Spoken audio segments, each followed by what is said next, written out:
show, folks. I'm your host, Mark Puckett. On today's program, we're going to be talking about the relationship between shutter speed, ISO, and aperture. Now, most of the time, this is probably the hardest concept for new photographers to grasp. Now, they all sort of work together in what's called the photographic triangle. Now, that photographic triangle, like I said, has those three components, and they all work together in creating the perfect exposure for your image.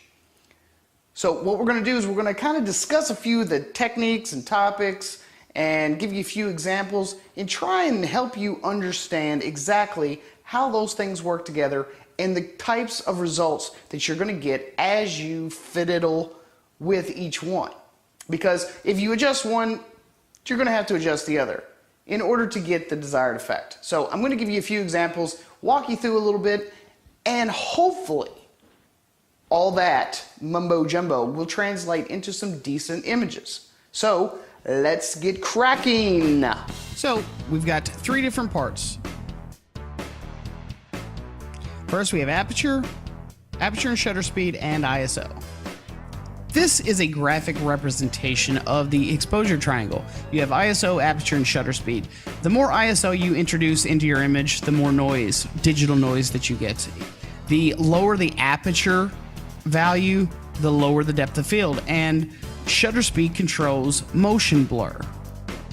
Now in this chart we have a graphic representation of what each of the components to a proper exposure actually do. Aperture controls the size of the opening to the lens to the camera. The shutter speed controls the amount of time the sensor is allowed to capture light, and ISO controls the sensitivity of the camera's sensor to the light.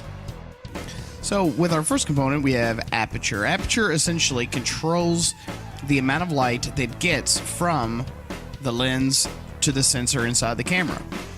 Now, contrary to what most people think when they first start off, the lower the number of your f-stop, the bigger the hole, as you can see here. If you have an f-stop of 1.4, it's bigger than an f-stop of 2. If you have an f-stop of 2, it's bigger than 2.8, and so on. So, as you can see, the wider your aperture, the less light you're going to have in order to take a great picture. So very low light conditions are really no problem at all. And it sometimes even eliminates the need for flash or secondary lighting. On another note of awesomeness, this also enables you to not have to introduce so much ISO into your shots, which in turn will result in a better overall image with less graininess and less digital noise. But we'll get to ISO and explain all of it here in just a bit. The second component we have is shutter speed. Shutter speed basically controls the amount of time that the sensor is allowed to capture light. So you have your aperture, it allows it determines how much light gets into the camera. Shutter speed controls how long the sensor gets to have an exposure to that light. So it's sort of like the shutters on a window. Now, this graphic is a perfect example of how shutter speed works. If you have an extremely high shutter speed, say 1/250th of a second, you're going to freeze the action. Whatever's happening in the camera, it's just going to stop. When you get down to a medium exposure of about 1/250th of a second, you're going to begin to experience some blur because it wasn't fast enough to just stop it. And then when you get down to 1/15th of a second, of course you can see that it completely blurs, but it does not freeze that action quite like an extremely fast shutter speed does.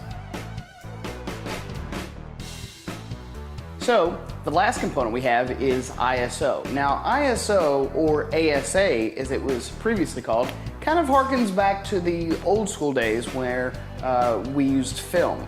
We use ISO now on most digital DSLRs and other types of cameras. Even point and shoots are now using adjustable ISO to change and alter exposure. ISO is usually the last thing that I will mess with.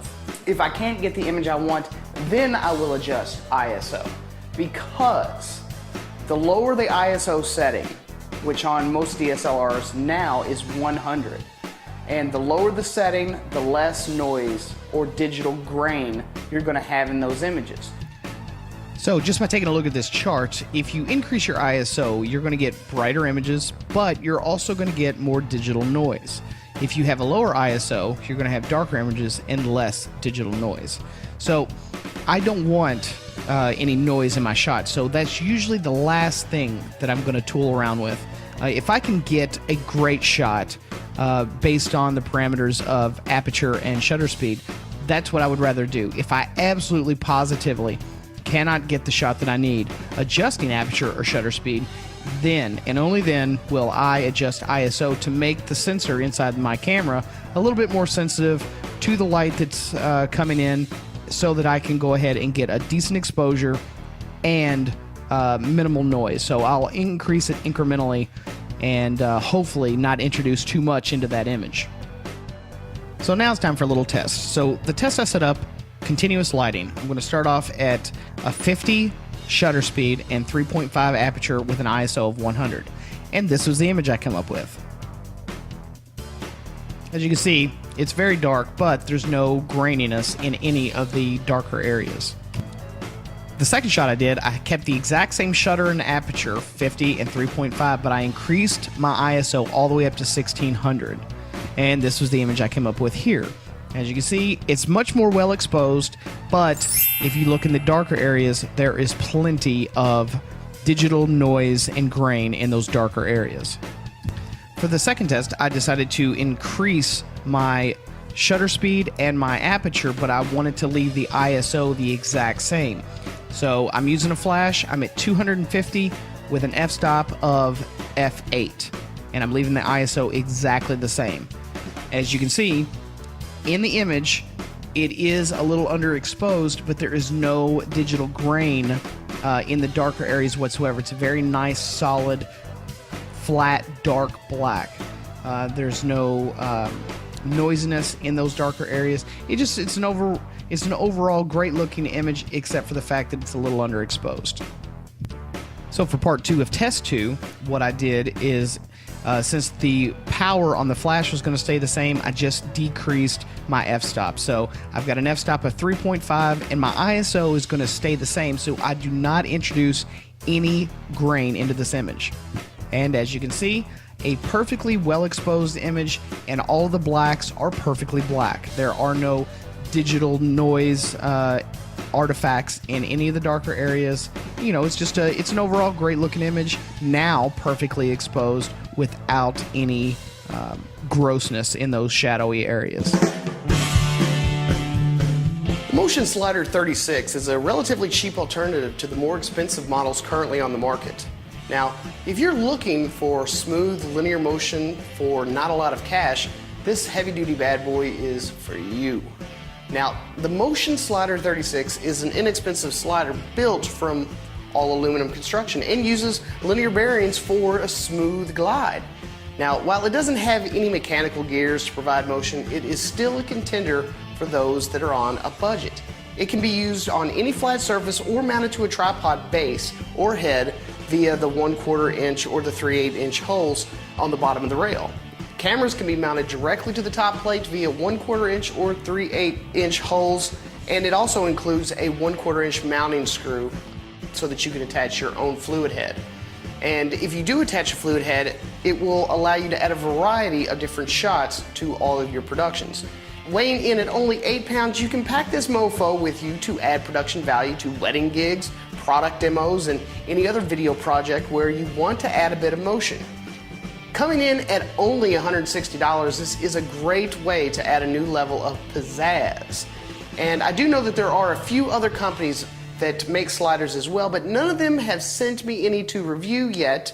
But as soon as they do, I'll be sure to compare them and give you my thoughts on how they stack up. I want to thank everyone for joining us.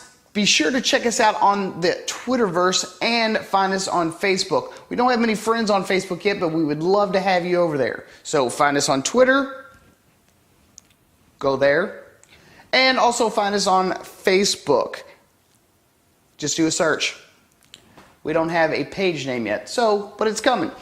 I also want to remind everyone that on the next episode, we are going to be discussing the all-new Final Cut Pro 10, recently released by Apple, and the amazingly blown out of proportion debacle that is post-production right now in the Apple world. So find us, check us, subscribe, and if you have any comments, questions, or suggestions, please don't forget to send those in as well.